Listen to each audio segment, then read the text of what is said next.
Hello, everybody. Michael and I are back today again for our second session on the 12th of August, 2023.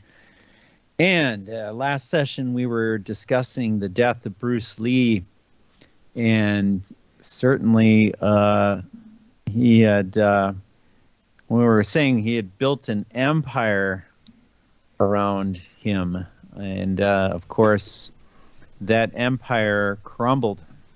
And he ended up dying there after the first attempt on his life was unsuccessful. The second one was successful. So obviously he didn't get the message, Michael, did he? He was a non-believer. He was Right. asked if he has any religion. He said no, none whatsoever. And he was asked if he believed in God. And I said, to be perfectly frank, I do not. So he believed in the self, which many, many people do, which are going, for example, on the Taoist or the Buddhist way. They are just believing in the self.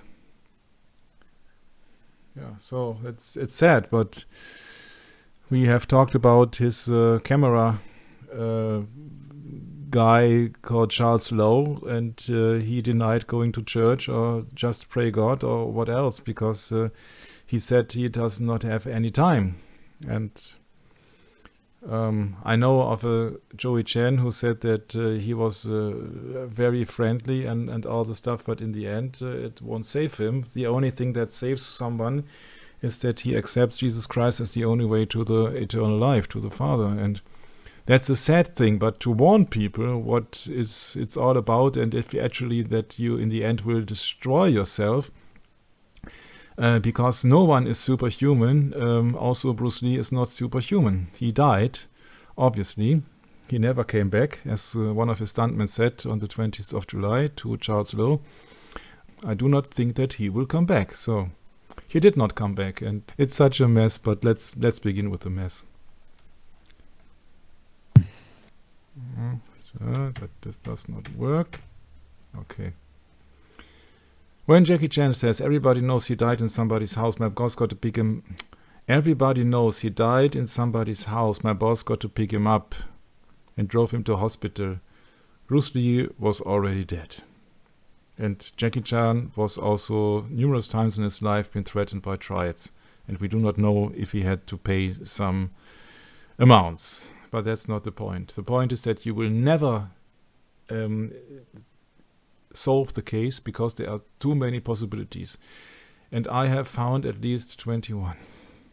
It's unbelievable, but you have to believe it. These are the theories of how Bruce Lee died. First is the idiosyncratic reaction to Ecvagesic, the aspirin. The second is the idiosyncratic reaction to the meprobamate. It was then discontinued in the United States. The third one is epileptic seizures, one time with no explanations of Dr. Reisbord when he went in May 1973 to the United States. The fourth one would be heart problems due to electrical muscle stimulation. That was the account of Betty Ting Pei. The fifth one would be heat stroke and extortion because of removing sweat glands, and the hottest day in July comes from Bruce Lee Alive, Matthew Polly. The sixth one is excess of water from the Clinical Kidney Journal recently in 2022, because every year a new theory is popping up. The seventh one is dim hug or the touch of death by a specialist on the Iron Fist, which killed him with delay. And I can back up so many other things because we are simply not running out of theories here. The next one is coming up that 10 years later he will arrive because he's on a spiritual path, somewhere living as a monk or so. Then last session somebody said, yeah, these are the ninjas, they delay the death. It was a ninja attack. Can you imagine? It never start. Yeah, these are more possibilities than in the case of John F. Kennedy. 10th one is a bad feng shui as this protection mirror crashed due to the typhoon Dot on July the 18th. The 11th would be a family curse. The 12th would be overtraining or low fat level. That makes him very accessible to any kind of infection. 13th is coming from Dr. Langford. He said that South Chinese men have a blood vessel problem. 14th is too much sex. A taxi cab driver in Hong Kong accused 707 Spanish fly aphrodisiac. 15 would be cortisone or steroids from Tom Bleecker Unsettled Matters book. The 16th would be tainted cannabis by Bay Logan. The 17th would be cocaine, either alone or with cannabis, from Mr. Rizzo. The 18th would be poisoned by hydrochloride, which came into Tom Bleecker by channeling. The 19th would be poisoned by Chinese expert herbalists coming in from the quotation of Unsettled Matters of Grandmaster Ed Parker. The 20th would be foul play on mafia murder, Tom Bleecker, Unsettled Matter. The 21st would be Thug Attack, come from Fan Mei Sheng. And the 22nd, wait for it, is coming maybe from me. Or maybe it was full moon.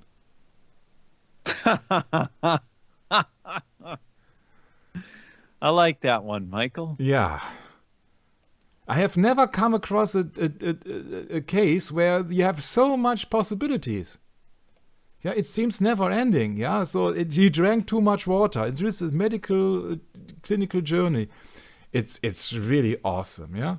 If there is also one awesome thing, there is a Bruce Lee was here.com timeline. This is really great.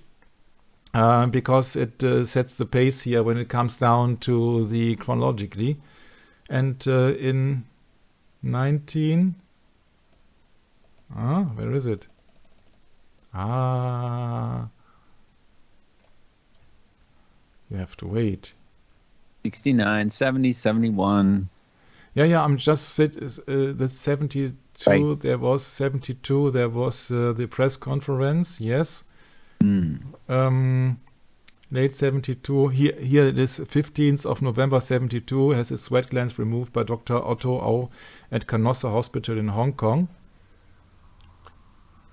But that killed him nowhere in 1973 when he was doing Enter the Dragon in a mirrored room with oppressive heat. Huh? So come on.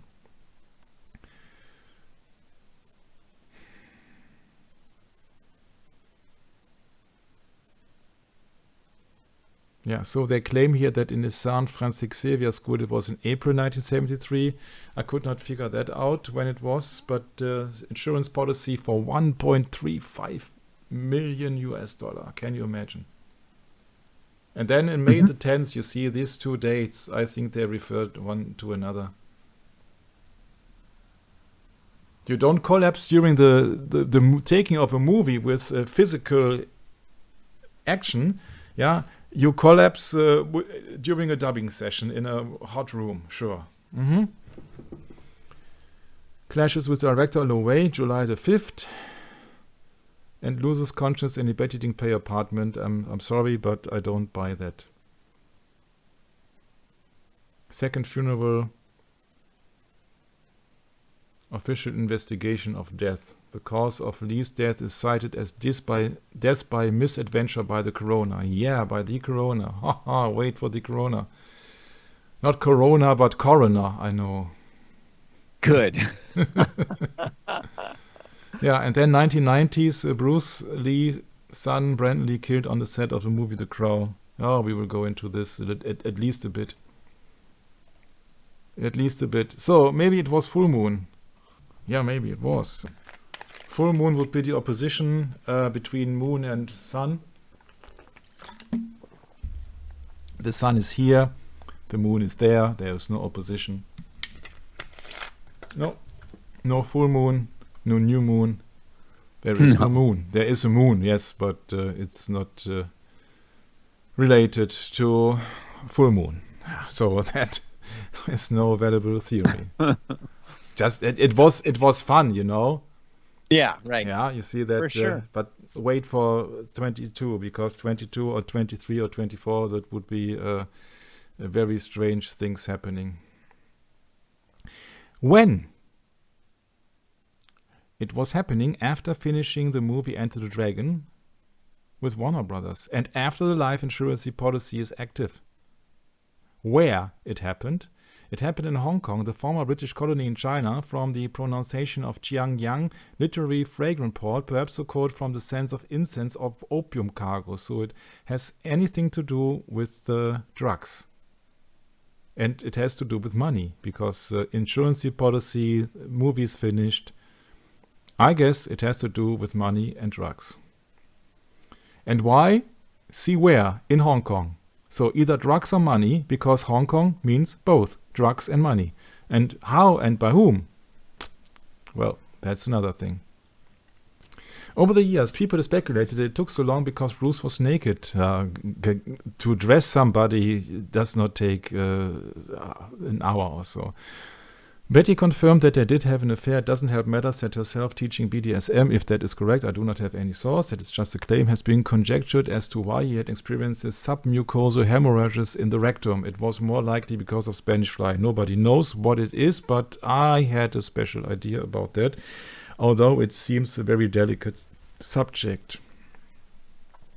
Bruce's afternoon rendezvous, the official story of Betty, was turned into a drug-fueled orgy, starting with the leaked marijuana story. The press piled on substance after illegal substance, turning him from a fitness freak into a junkie. Yes.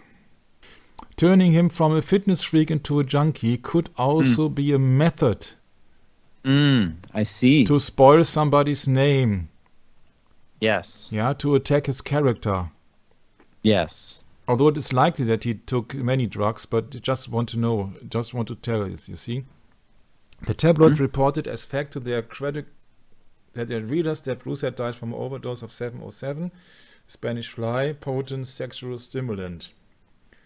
And it has come to our detention at a straw, and several paper bags full of powder were found by Lee's deathbed.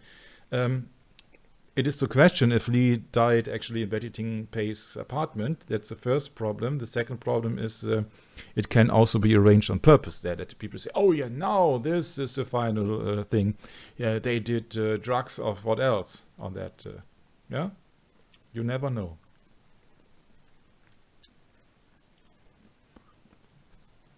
Although the official autopsy did not reveal any marks on his body, then the Straits Times in Malaysia says Dr. Bruce Lee had needle marks on chest.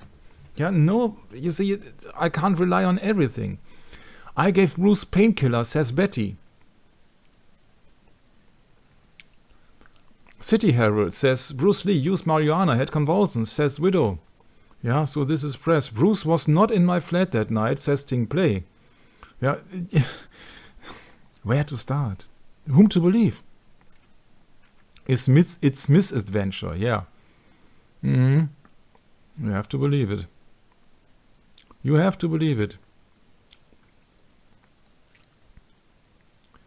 The Swedish-born widow, I do not think that is correct, I do not know, I have to look it up. Mrs. Linda Lee showed no outward sign of emotion as the verdict was read out to an almost empty court. Yeah, because the people who were there were really suffering from all that lies, I think. As if she was surprised by the verdict, Mrs. Lee said it makes no real difference. I think the only difference it is that she received later an amount of the life insurance. Therefore, it could not be any drugs involved. A total of 16 witnesses testified, including a British specialist in forensic medicine, Professor R.D. Tier, who has performed 19,000 post-mortems and participated in 18,000 inquests. Oh, I said, Brett, come on, 18. Yeah? At 90,000 post-mortems, so 90,000 corpses. Yeah, can you imagine? Yeah, that is absolutely unbelievable.